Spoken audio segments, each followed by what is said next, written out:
السميع العليم من الشيطان الرجيم. بسم الله الرحمن الرحيم. الحمد لله رب العالمين. الحمد لله وكفى، وسلام على عباده الذين اصطفى، لا سيما نبينا المصطفى محمد صلى الله عليه وسلم. اللهم صل وسلم وبارك، اللهم صل على هذا النبي المبارك، اللهم صل وسلم وأنعم وأكرم على سيد الخلق وحبيب الحق سيدنا محمد. خير ما يقوله المسلم في مثل هذه الليلة، حيث علمنا وأرشدنا وهدانا حبيبنا وقدوتنا رسولنا الأمين محمد صلى الله عليه وسلم، أن نقول قال وعلمنا أن نقول أكثروا من الصلاة عليه في الليلة الغراء وفي اليوم الأصغر، أي في ليلة الجمعة وفي يوم الجمعة.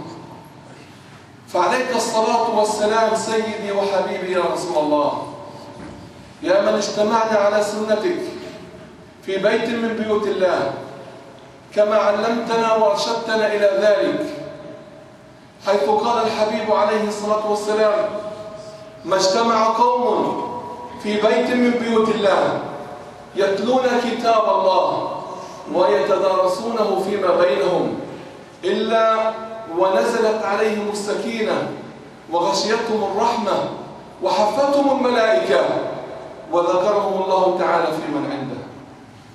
فالله تعالى يذكرنا في ملأ عظيم، في ملأ الملائكة، في الملأ الأعلى. يذكر من؟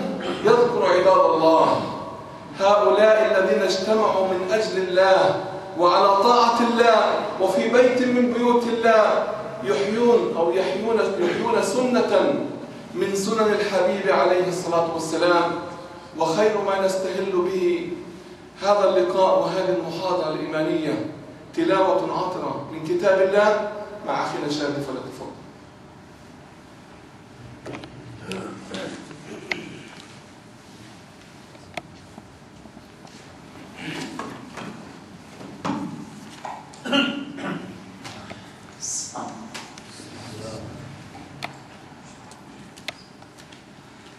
بسم الله الرحمن الرحيم. كمثل الشيطان إذ قال للإنسان اكفر فلما كفر قال إني بريء منك إني أخاف الله رب العالمين. فكان عاقبتهما أنهما في النار خالدين فيها وذلك جزاء الظالمين. يا أيها الذين آمنوا اتقوا الله ولتنظر نفس ما قدمت لغد واتقوا الله إن الله خبير بما تعملون. ولا تكونوا كالذين نسوا الله فأنساهم أنفسهم أولئك هم الفاسقون.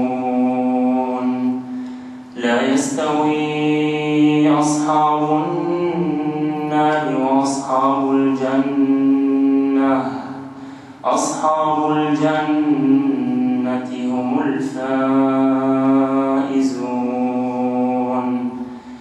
لو أنزلنا هذا القرآن على جبل لرأيته خاشعا متصدعا من خشية الله. وتلك الأمثال نضربها للناس لعلهم يتفكرون. صلى الله عليه وسلم.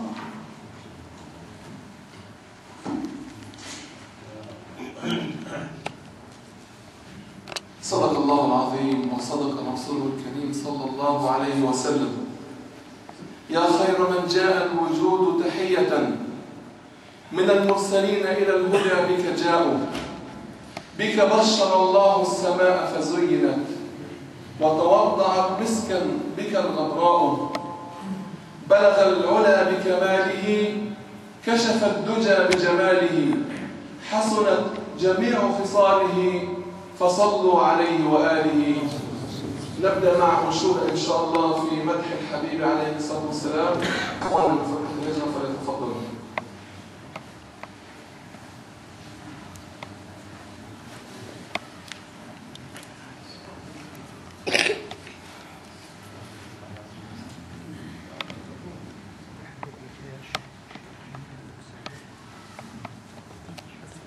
رسول العز عادربك مشينا، ومهما طال الظلم والجور فينا، نورك في هالكون ساطع علينا، يا هادي العالم على درب الصواب.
يا خير من دفنت في الترب أعظم، فطاب من طيبهن القاع والأكم.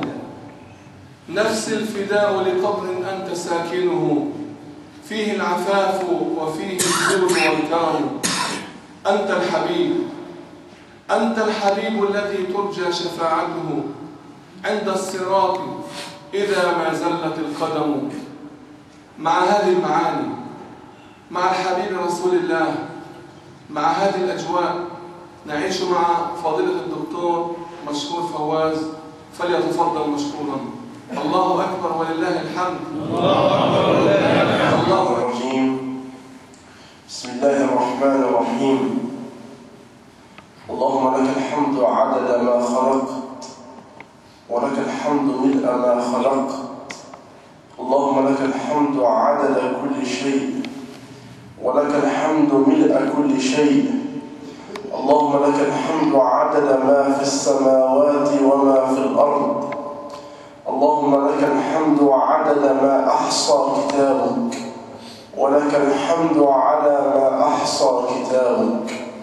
يا ربنا لك الحمد كما ينبغي لجلال وجهك وعظيم سلطانك. وأصلي وأسلم على سيدي وسيدكم محمد أشرف الخلق والمرسلين. اللهم صل على سيدنا محمد في الأولين، وصل على سيدنا محمد في الآخرين، وصل على سيدنا محمد في الملأ الأعلى إلى يوم الدين. اللهم صل على سيدنا محمد كما هو أهله، وصل على سيدنا محمد كما تحب وترضى. اللهم صل على سيدنا محمد في الأرواح، وصل على سيدنا محمد في الأجساد، وصل على سيدنا محمد في القبور، وصل وسلم على سيدنا محمد وعلى آل سيدنا محمد إلى يوم البعث والنشور. وبعد أيها الإخوة، كلما هل علينا شهر ربيع الأول تذكرنا مولد الهدى، تذكرنا مولد الرحمة، تذكرنا مولد النعمة المهداة والرحمة المزداة، تذكرنا مولد أعظم رجل عرفته البشرية، تذكرنا مولد رجل زكى الله عقله فقال ما ضل صاحبكم وما غوى، وزكى الله لسانه فقال وما ينطق عن الهوى، وزكى الله شرعه فقال إن هو إلا وحي يوحى، وزكى الله لسانه فقال وما ينطق عن الهوى، وزكى الله بصره فقال ما زاغ البصر وما طغى، وزكى فؤاده فقال ما كذب الفؤاد ما رأى، وزكاه كله فقال وإنك لعلى خلق عظيم. إنه مولد سيدي وسيدكم رسول الله صلوات الله وسلامه عليه. فلئن كانت ليلة القدر قد شرفت بأن الملائكة قد نزلت فيها، فإن ليلة المولد قد شرفت بأن محمد صلى الله عليه وسلم قد ولد فيها.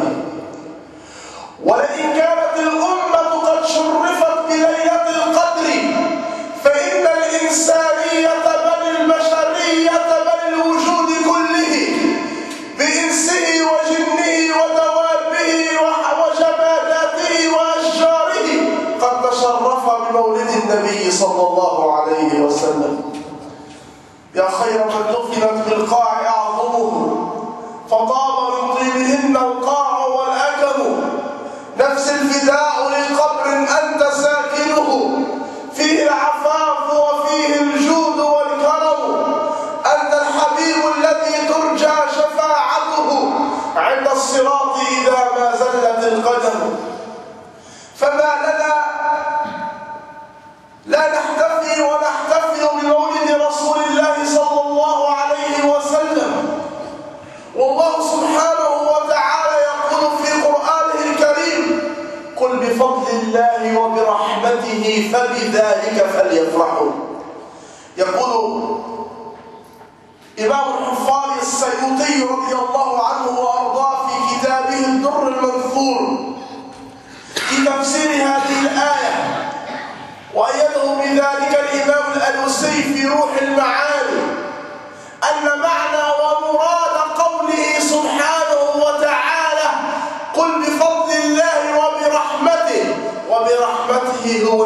صلى الله عليه وسلم، لأن الله تعالى يقول وما أرسلناك إلا رحمة للعالمين. قل بفضل الله وبرحمته، ولقد خص الله تعالى ذكر نبيه وهو من قبيل ذكر الخاص بعد العام لبيان أهمية وقدر وشرف صلوات الله وسلامه عليه.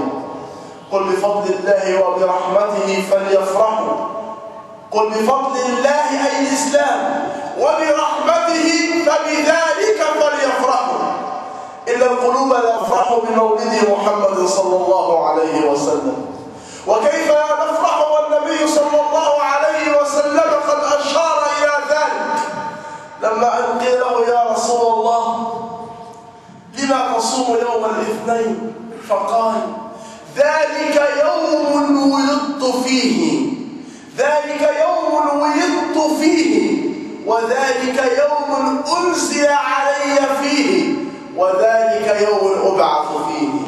قال ابن الحاج رضي الله عنه وأرضاه قوله صلى الله عليه وسلم ذلك يوم ولدت فيه أي للتعظيم. ومن هنا تضافرت أقلام علمائنا رضي الله عنهم وأرضاهم بكتابة وتأليف مؤلفات ورسائل عديدة حول فضل إحياء ليلة المولد النبوي الشريف.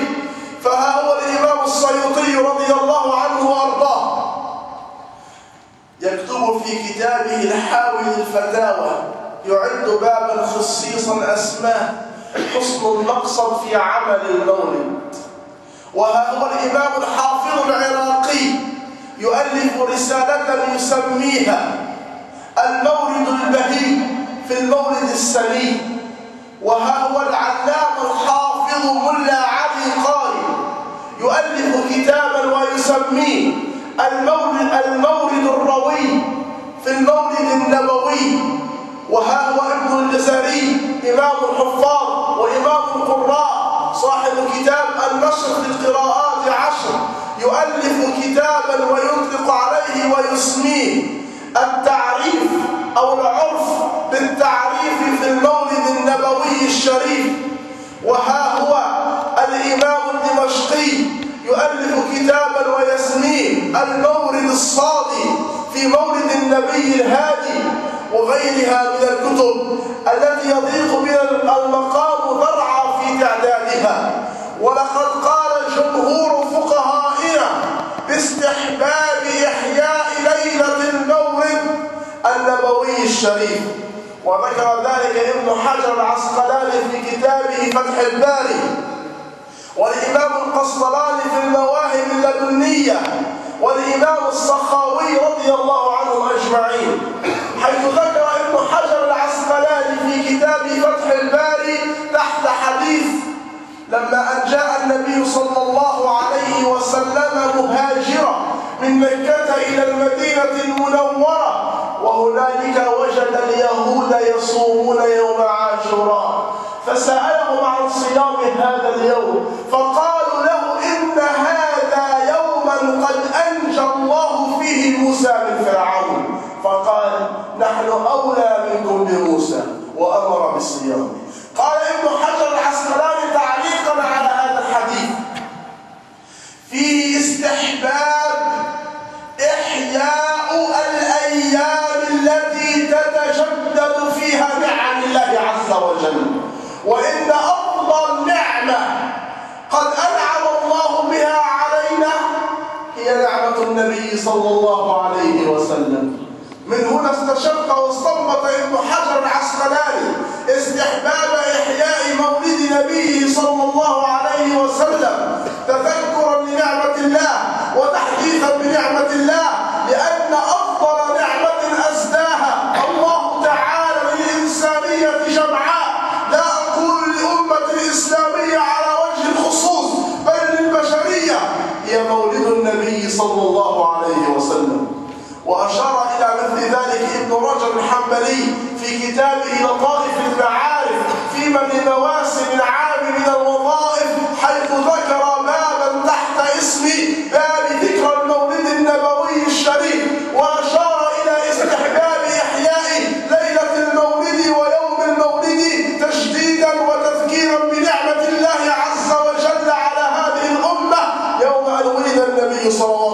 وسلامه عليه. من هنا إن من حق المولد علينا وإن من حق رسول الله صلوات الله وسلامه علينا أن نتذكره في كل يوم، لا أقول في كل عام مرة، بل في كل يوم، بل في كل لحظة، بل في كل همسة. لا بد لنا أن نتذكر النبي صلى الله عليه وسلم، نتذكر خصائله، نتذكر شمائله، نتذكر أخلاقياته، نتذكر سلوكه، نتذكر تضحياته، نتذكر كل ما قدمه وقربه من أجل أن يوصل إلينا الدين. لأنه لولا رسول الله صلى الله عليه وسلم ما عرفنا الله، لولا رسول الله ما صلينا ولا صمنا ولا حججنا، لولا رسول الله ما ركعنا ولا سجدنا. فبه عرفنا الله، وبه عبدنا الله، وبه صمنا لله، وبه حججنا لله، وبه ذكرنا الله عز وجل. إذا قال الإمام الشافعي في الرسالة: ما نزلت بنا من نعمة، ما أصبحنا بنعمة، وما أمسينا بنعمة إلا كان رسول الله صلى الله عليه وسلم هو سببها. ذلك يوم ولدت فيه. قال ابن الحاج في المدخل رضي الله عنه وأرضاه أحد علماء المالكية: قوله صلى الله عليه وسلم ذلك يوم ولدت فيه أي التعظيم، فيه إشارة إلى تعظيم يوم مولده، وأن لا نمر عليه مرور الكرام، بل لا بد أن نحيي هذه الذكرى في قلوب أبنائنا وبناتنا وأهلينا والناس جميعا. لا بد أن نحيي في قلوب أبنائنا وبناتنا محبة النبي صلوات الله وسلامه عليه. لا بد أن نحيي في قلوب أبنائنا وبناتنا ذكر مولد النبي صلوات الله وسلامه عليه، الذي كان في تلك اللحظة علامة فارقة للإنسانية كلها، حيث انتقلت الأمة من دياجير الضلال إلى نور الإسلام، حيث انتقلت الأمة من معالم الشرك إلى معالم الإسلام. ما أحوجنا إلى أن نتأسى ونتخلق بأخلاق هذا النبي الكريم. يقول أحد المستشرقين وهو برنارد شو: لقد درست حياة هذا النبي، وبتصوري لو أتيحت لهذا النبي الفرصة بأن يحكم هذا العالم لحاله التوفيق بأن يحل جميع مشاكل هذا العالم وهو يحتسي فنجان قهوة. ويقول أحد المستشرقين الأمريكيين وهو وول دورانت، يقول: لو أردنا أن نحكم على العظمة بما كان للعظيم من أثر في الإنسانية لقلنا إن محمدا أعظم عظماء التاريخ. هذه شهادة خصومه، وكفى بالله شهيدا لما أن قال بحق نبيه: وما أرسلناك إلا رحمة للعالمين. لم يكن رحمة للإنس، وما قال رحمة للمسلمين، وما قال رحمة للمؤمنين، إنما قال رحمة للعالمين، ليشمل ويجمع بذلك عالم الإنس وعالم الجن وعالم الشجر وعالم الجمادات والمسلمين والمؤمنين والمؤمنات والكافرين والكافرات. فلقد بعث النبي صلى الله عليه وسلم رحمة لكل أولئك. وإن في السيرة النبوية العطرة من الأدلة والشواهد الكافية لتشهد بأن النبي صلى الله عليه وسلم كان رحمة مزداة للحجر والشجر والدواب. فهو النبي صلى الله عليه وسلم يأتيه ذات يوم جمل كما في الصحيح، ثم يدني فمه من أذن النبي صلى الله عليه وسلم ويسر بأذنيه كلامه لا يفهمه أحد من الصحابة الذين يجلسون حوله. ثم قال لهم: بأبي وأمي رسول الله، أين صاحب هذا الجمل؟ قال: نعم يا رسول الله، أنا صاحب هذا الجمل. قال: إن هذا الجمل ليشكو منك قلة الزاد. إن هذا الجمل ليشكو قلة الزاد، ولا يشكو أنك تثقل عليه، يشكو أنك تثقل عليه ويشكو قلة الزاد. جاء إلى النبي صلى الله عليه وسلم وشكى ما يشعر به من ضرك وألم وشدة وتعب وجوع ونصب إلى نبي الرحمة، لأنه علم أن هذا النبي هو عنوان الرحمة. ها هو النبي صلى الله عليه وسلم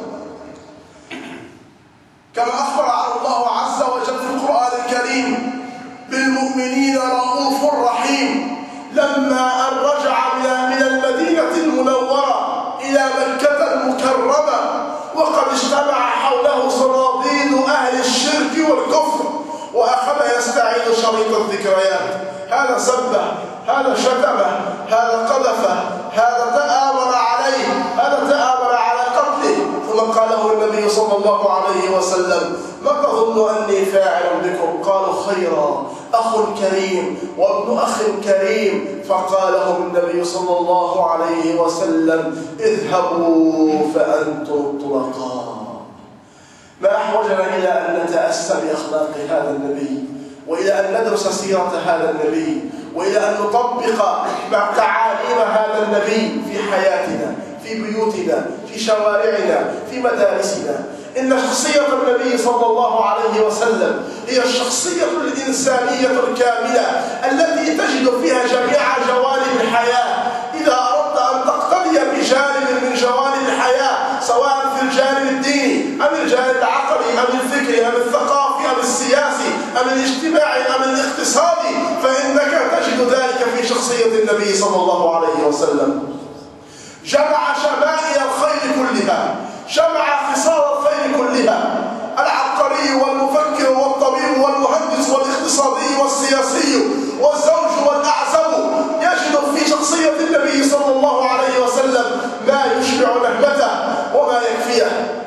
لكن لو أنك أردت أن تقتدي مثلا بعيسى عليه الصلاة والسلام، فإنك تقتدي به بصفته نبي أو بصفته رسول أعزب، ولا تستطيع أن تقتدي فيه بصفته رسول متزوج. لو أردت أن تقتدي بسليمان عليه الصلاة والسلام، تقتدي فيه بصفته نبي الملك، ولا تقتدي فيه بصفته نبي المحكوم وليس بملك. ولكن النبي صلى الله عليه وسلم جمع في شخصيته جانب السيادة، جانب الحاكم، وجانب المحكوم، وجانب الأعزب، وجانب المتزوج، وجانب الغني، وجانب الفقير، وجانب المجاهد، وجانب السياسي، وجانب العابد، وجانب الزاهد، وجانب القائم، الذاكر، المخبت. جميع الجوانب كلها تجدها متبلورة بشخصية النبي صلى الله عليه وسلم. من هنا لما أن الصحابة رضوان الله تعالى عليهم جعلوا هذا النبي أسوة لهم، اقتدوا فيه صورة وسيرة وسريرة، اجعلوه منهاجا يقتدون به، جعلوه أسوة يتأسون فيه. دانت له الأرض بما رحبت، وخضعت له القياسر والأكاسر بما كبرت. لما أن تأسوا برسول الله صلى الله عليه وسلم، تخرج من بين هذه الأمة الشاب اليافع عقبة بن نافع الذي وقف على المحيط الأطلنطي وهو يقول: لو أني أعلم أن وراء هذا الماء أرضا لخضت إليه بفرسي، وهو لا يتجاوز من العمر 25 عاما. لما أن تأسوا الصحابة رضوان الله تعالى عليهم بشخصية النبي صلى الله عليه وسلم، تخرج من بينهم الشاب اليافع عبد الله بن رواحة الذي لبس أكفانه يوم مؤتة وأقسم على نفسه قائلا: أقسمت يا نفس لتنزلن أو لتكرهن، إن أجلب الناس وشد الرن، ما لي أراك تكرهين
الذي كان قائدا للجند وهو لا يتجاوز 18 من عمره، وأمثال الإمام البخاري الذي جمع حديث الرسول صلى الله عليه وسلم وهو لا يتجاوز 16 من عمره.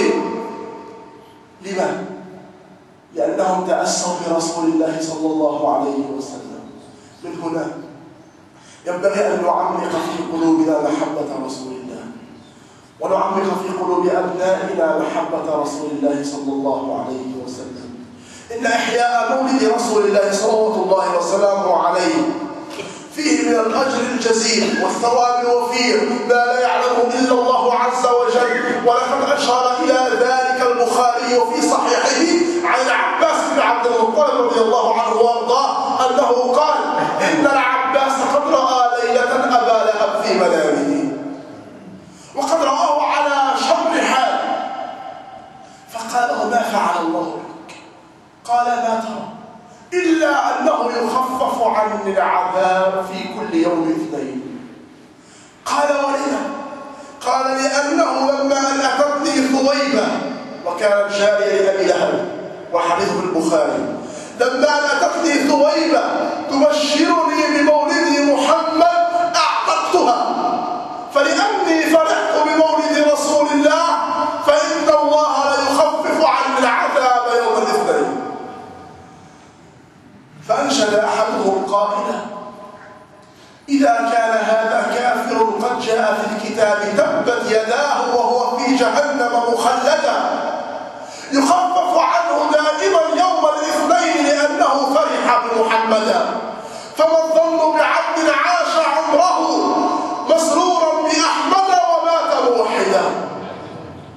اللهم إنا نشهدك ونشهد ملائكتك ونشهد نبيك في قبره أننا ما اجتمعنا إلا على محبة رسول الله، وما اجتمعنا إلا فرحا بمولد رسول الله، وما اجتمعنا إلا نشورا واحتفاء برسول الله. اللهم بحبنا لرسول الله وبحبك لرسول الله لا تدع بيننا في هذا المجلس شقيا ولا محروما، ولا تدع لنا ذنبا ولا هما إلا فرجته، ولا تدع لنا دينا إلا قضيته، ولا تدع بيننا مريضا إلا شافيته. فما الظن بعبد عاش عمره بأحمد مسرورا ومات موحدا؟ إن الظن بالله عز وجل أن لا يعذبه، وإن الظن بالله عز وجل أن يرحمه. فحري بنا في هذه الليلة والليلة التي تليها أن نختنمها بالصلاة والسلام على رسول الله. أكثروا من الصلاة والسلام على رسول الله، فإن الصلاة والسلام على رسول الله لهي قارب النجاة، وهي عصمة من الفتن. وهذا تشهد فيه الآثار الصحيحة. لما أن جاء أحد الصحابة إلى رسول الله قال: يا رسول الله أرأيت إن جعلت صلاتي كلها عليك؟ قال: تكفى همك ويغفر ذنبك. من هنا الصلاة والسلام على رسول الله قضاء للحوائج، وتفريج للكروب، وتنفيس للهموم، وسداد للديون. إذا أردت حاجة فعليك بالصلاة والسلام على رسول الله. فإن الله عز وجل لما كان نبيه معظما في الملأ الأعلى أراد أن يجمع عليه التعظيم بين الملأ الأعلى والملأ السفلي، فقال: إن الله وملائكته يصلون على النبي يا أيها الذين آمنوا صلوا عليه وسلموا تسليما. ما معنى صلاة الله على نبيه؟ يقول أهل العلم: صلاة الله على نبيه هي رحمة مقرونة بالتعظيم. فلذلك أكثر من الصلاة والسلام على رسول الله. إذا نزلت بك الهموم، إذا نزلت بك الكروب، إذا نزلت بك الأحزان، إذا جفاك الإخوان، إذا نزلت بك المصائب والنوائب والديون، فاهرب إلى الصلاة والسلام على رسول الله صلى الله عليه وسلم. وهذا كان ديدن السلف من قبلنا، وديدن السلف من بعدنا، وديدن الصالحين والعلماء يرشدون الناس جميعا إلى كثرة الصلاة والسلام على رسول الله، لأن فيها نجاة وحفظا من الفتن ومن الداء والوباء، وقضاء للديون، وتنفيسا للكروب والهموم. ولقد ألف في ذلك الإمام الشافعي ابن حجر الهيثمي الشافعي كتابا جمع فيه فوائد الصلاة والسلام على رسول الله بما يزيد عن 200 صفحة في كتابه الدر المندود في الصلاة والسلام على صاحب المقام المحمود. وألف ابن قيم الجوزية كتابا أسماه شفاء السقام في الصلاة والسلام على خير الأنام. فننصح بقراءة مثل هذه الكتب حتى تنتفع فيها وحتى تتأسوا بأخلاق النبي صلوات الله وسلامه عليه، وحتى تجعلوا من الصلاة والسلام على رسول الله وردا وذكرا يوميا لا يقل في اليوم، على الأقل في اليوم الواحد نصلي ونسلم على رسول الله 1000 مرة. فهل أنتم مستعدون على ذلك؟ أن تجعلوا نصيبا لكم من الصلاة والسلام على رسول الله 1000 مرة نصلي فيها على رسول الله صلوات الله وسلامه عليه، لنطيب بذلك النبي صلى الله عليه وسلم وتقر بذلك عين النبي صلى الله عليه وسلم ونفرح بذلك قلب النبي صلى الله عليه وسلم. فإن صلاتكم معروضة على رسول الله كما جاء في الحديث الصحيح أن النبي صلى الله عليه وسلم قال: أكثروا من الصلاة علي يوم الجمعة. قالوا: كيف إن صلاتكم معروضة علي؟ قالوا: كيف وقد أردت يا رسول الله؟ قال: إن الله قد حرم على الأرض أن تأكل أجساد الأنبياء. فلنحافظ بالصلاة والسلام على رسول الله. إن النبي صلى الله عليه وسلم لما أن دخل إلى المدينة المنورة كما يقول الصحابة أضاء فيها كل شيء، ولما أن مات النبي صلى الله عليه وسلم أظلم فيها كل شيء. لذا لما أن جاء الخبر إلى أمير المؤمنين عمر وقيل له إن محمدا أو إن رسول الله صلى الله عليه وسلم قد مات، فاستلى سيفه وقال: من قال محمدا قد مات قطعت عنقه. إن محمدا ذهب حتى يلاقي ربه كما ذهب موسى بن عمران يناجي ربه. فجاء إليه أبو بكر الصديق وقال: يا عمر أين أنت من قول الله تعالى إنك ميت وإنهم ميتون؟ قال: رحمك الله يا أبا بكر كأني لم أقرأها قبل اليوم.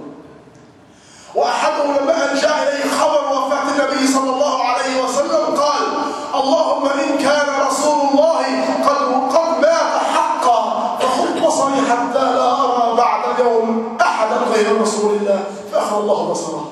وآخر لما أن أتاه خبر النبي صلى الله عليه وسلم فقال: اللهم إن كان خبر وفاة رسول الله حقا فخذ روحي حتى لا أعيش بعد رسول الله.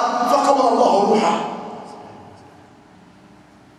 رواه ابن حجر الهيثمي في مجمع الزوائد ومنبع الفوائد أن النبي صلى الله عليه وسلم لما حضرته الوفاة وكان قد نام في بيت السيدة عائشة دخل عليه جمع من الصحابة والنبي صلى الله عليه وسلم يعالج سكرات الموت وينفض أنفاسه الأخيرة. ولكن لما أن دخل عليه أولئك الجمع من الصحابة رفع بصره ونظر إليهم وابتسم بجبينه الأزهر، ثم قال لهم: حياكم الله، مرحبا بكم، حياكم الله، وفقكم الله، أيدكم الله، آزركم الله، نصركم الله، رفعكم الله، أوصيكم بتقوى الله، إياكم والفساد في الأرض، فإن الله عز وجل قد أخبرني أن العاقبة للمتقين. وقال: وتلك الأرض نجعلها للذين لا يريدون فسادا في الأرض ولا علوا. فقال أحد الصحابة: يا رسول الله متى الفراق يا رسول الله؟ قال: يا أخي دنا الفراق واقترب الأجل، دنا الفراق واقترب الأجل، دنا الفراق واقترب الأجل، إلى الكأس الأوفى وإلى الرفيق الأعلى. قال: يا رسول الله فبما نكفنك؟ قال: بثياب هذه أو حلة يمانية. قال: يا رسول الله فمن يغسلك؟ قال: رجال من أهل بيتي. قال: يا رسول الله فمن أول من يصلي عليك؟ وهنا سكت النبي صلى الله عليه وسلم قليلا ثم بكى ثم قال: إذا غسلتموني ثم كفنتموني فدعوني على سرير هذا، على شفيع قبري هذا، في بيتي هذا، ثم اتركوني ساعة فإن أول من يصلي علي هو الله. إن الله وملائكته يصلون على النبي يا أيها الذين آمنوا صلوا عليه وسلموا تسليما. إذا غسلتموني ثم كفنتموني فضعوني على سرير هذا، على شفير قبري هذا، في بيتي هذا، ثم اتركوني ساعة فإن أول من يصلي علي الله، ثم جبريل، ثم ميكائيل، ثم إسرافيل، ثم ادخلوا علي أفواجا أفواجا وأدخلوا السلام من شاء من أمتي من ساعتي هذه إلى يوم القيامة. وعليك الصلاة والسلام يا رسول الله، وعليك الصلاة والسلام يا رسول الله، وعليك الصلاة والسلام يا رسول الله. إن النبي صلوات الله وسلامه عليه لهو أقرب الخلق إلى الحق. لذا قال المحققون من أهل السنة والجماعة إن منزلة النبي بإجماع أهل السنة والجماعة تفوق منزلة الملائكة. ولقد تبين هذا القدر وهذه المنزلة العالية المهية لما أن أسري بالنبي صلى الله عليه وسلم، ولما أن قال جبريل عليه الصلاة والسلام لمحمد صلوات الله وسلامه عليه: يا محمد إن تقدمت أنت اخترقت، وإن تقدمت أنا احترقت.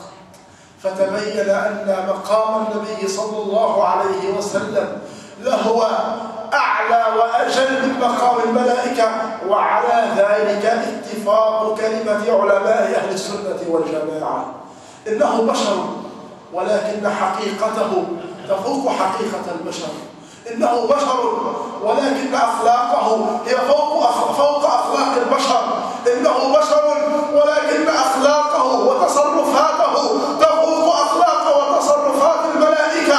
إنها تصرفات ملائكية، إنها تصرفات نورانية. كيف لا؟ والذي قد أدبه، والذي قد زكاه، والذي قد اصطفاه، والذي قد أحسن تأديبه هو الله. اللهم لا تحرمنا شفاعة نبيك يوم القيامة، ولا تحرمنا شربة ماء من يد نبيك يوم القيامة لا نرضى بعدها أبدا. اللهم صل على سيدنا محمد وعلى آل سيدنا محمد كما صليت وسلمت على سيدنا إبراهيم وعلى آل سيدنا إبراهيم. اللهم إنا نسألك إيمانا دائما وقلبا خاشعا ولسانا ذاكرا وجسدا على البلاء صابرا. اللهم آت نفوسنا تقواها وزكيها أنت خير من زكاها، أنت وليها ومولاها. اللهم ارزقنا حبك وحب من أحبك وحب عمل يقربنا إلى حبك. يا واصل المنقطعين أوصلنا إليه، يا واصل المنقطعين أوصلنا إليه. اللهم إنا نسألك موجبات رحمتك وعزائم مغفرتك والغنيمة من كل بر والسلامة من كل إثم والفوز بالجنة والنجاة من النار. اللهم لا تدع لنا ذنبا في هذا المجلس إلا غفرته، ولا هما إلا فرجته، ولا دينا إلا قضيته، ولا حاجة هي لك فيها رضا ولنا فيها صلاح إلا قضيتها بفضلك يا أرحم الراحمين. وآخر دعوانا الحمد لله رب العالمين، وصلى الله وسلم على سيدنا محمد وعلى آله وصحبه أجمعين. والسلام عليكم ورحمة الله. الله أكبر ولله الحمد.